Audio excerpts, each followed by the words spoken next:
Ragazzi, è uno spettacolo incredibile.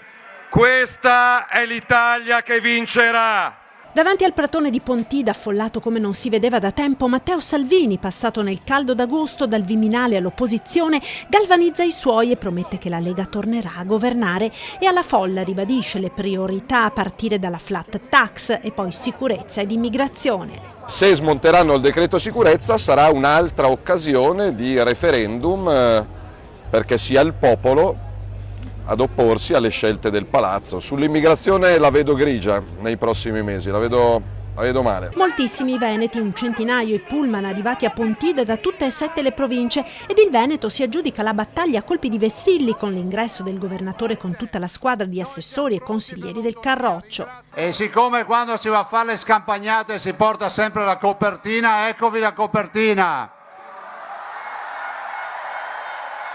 Se vi abbassate un po' qua davanti, ragazzi. Grazie, eccola. Acclamatissimo Zaia centra tutto il suo intervento sull'autonomia. Il Premier Conte a dicembre 2018 aveva promesso che l'autonomia l'avremmo ottenuta a febbraio 2019. Di Maio ha chiuso la partita a luglio di quest'anno dicendo dovremmo studiare di più l'autonomia e daremo vita a una commissione di esperti accademici napoletani.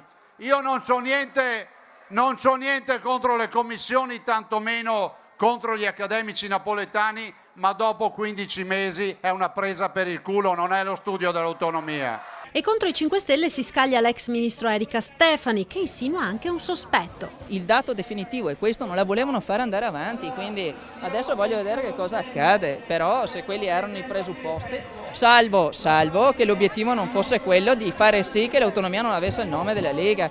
Questo ho capito. Se il ministro Boccia mi porta l'intesa che ha scritto il ministro Stefani, io la firmo già lunedì 23, velocemente, senza tanti problemi. Lui passerà alla storia di essere stato il ministro dell'autonomia.